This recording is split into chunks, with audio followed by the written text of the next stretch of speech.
পরেই একটু বেরিয়ে পড়েছিলাম ঘুরতে। ঘুরতে ঘুরতে এসে পৌঁছে গেছি একটু গঙ্গার ঘাটেতে। গঙ্গার ঘাটেতে বিকালের হাওয়াটা কিন্তু ভীষণ সুন্দর। আর এই যে দেখছো এটা সবুজ ঘেরা জায়গা, এটা হচ্ছে আমাদের হাওড়ার বোটানিক্যাল গার্ডেন। এই বোটানিক্যাল গার্ডেনের পাশ দিয়েই রয়েছে খুব সুন্দর গঙ্গা। আর সেই গঙ্গার ধারে এসে একটু বিকেলে হাওয়া খেতে এসেছি।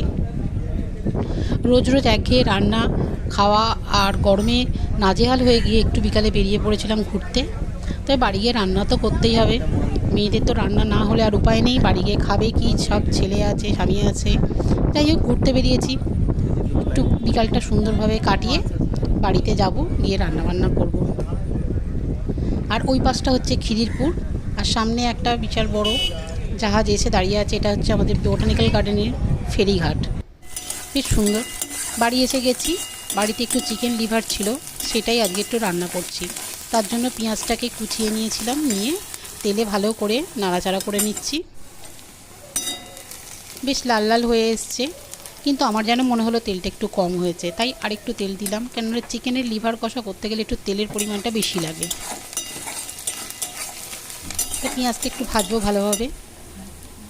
পেঁয়াজটা ভাজা হয়ে গেছে, এবার এর মধ্যে দিয়ে দিচ্ছি আদা বাটা, আর দিলাম রসুন বাটা। অল্প একটু জল দিয়ে খুব ভালো করে এটাকে কষাবো যতক্ষণ না কাঁচা গন্ধটা চলে যাচ্ছে। আমি কিন্তু চিকেন লিভার খেতে খুব ভালোবাসি কষা। আর তোমরা যারা যারা চিকেন লিভার খেতে ভালোবাসো প্লিজ আমাকে কমেন্ট করে জানিও। আর তোমরা কিভাবে চিকেন লিভার বানাও বাড়িতে সেটাও আমাকে একটু প্লিজ জানিও। তার মধ্যে দিয়ে দিলাম হলুদ গুঁড়ো, লাল লঙ্কার গুঁড়ো, আর দেবো সামান্য জিরের গুঁড়ো। জিরের গুঁড়োটা দেওয়া হয়ে গেছে। টোটাল মশলাটাকে খুব আঁচটা ধিমে করে দিয়ে আমি এটাকে কষাচ্ছি।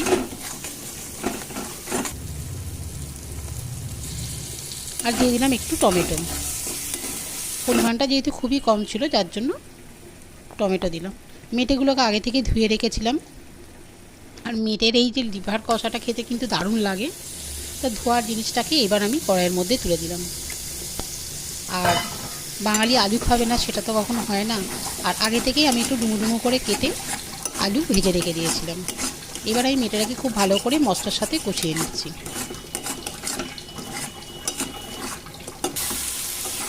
খুব ভালো করে কষাতে হবে, এমনিতে মেটের খুব উপকারী কিন্তু। মোটামুটি কষানোটা আমার হয়ে এসছে, তবে আরেকটু কষাতে হবে। কড়াতে একটু লেগে যাচ্ছে মনে হচ্ছে, তার জন্য আমি অল্প একটু জল দেব আর দিয়ে দিলাম কেটে রাখা আলুগুলো। এবার খুব ভালো করে এটাকে মেশাতে হবে।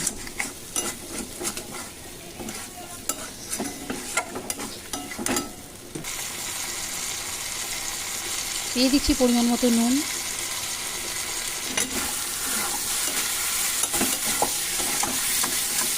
ভালো করে নুন দিয়ে আবার জিনিসটাকে ভালো করে মিশিয়ে নিতে হবে। দেখে বুঝতেই পারছো বেশ সুন্দর কষানো হয়ে গেছে। অল্প পরিমাণে জল দিচ্ছি, দিয়ে মশলার সঙ্গে জিনিসটা খুব ভালোভাবে মিশিয়ে নেব।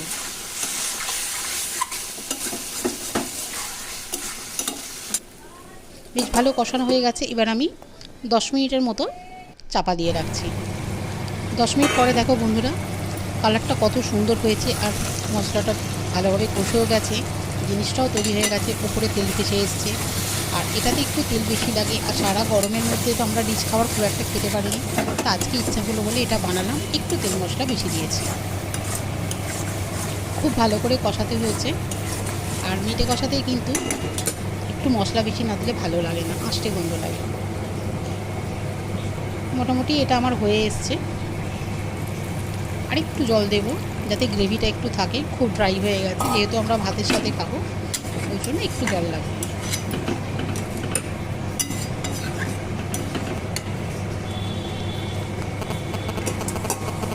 আবার 5 মিনিটের জন্য চাপা দিয়ে দিচ্ছি।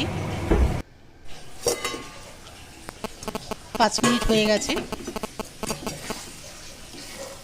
খুব সুন্দরভাবে মেটেটা রেডি হয়ে গেছে। এবার আমি এর ওপর থেকে দিয়ে দেবো একটু গরম মশলার গুঁড়ো।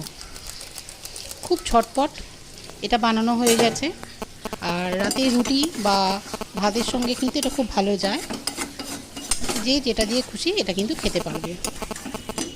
আর ভিডিওটা যদি ভালো লেগে থাকে প্লিজ লাইক, শেয়ার আর কমেন্ট করতে ভুলো না। আর আমার চ্যানেলটা সাবস্ক্রাইব করে আমার পাশে থেকো। আজকের মতো ভিডিওটা এখানেই শেষ করছি। ভালো থেকো।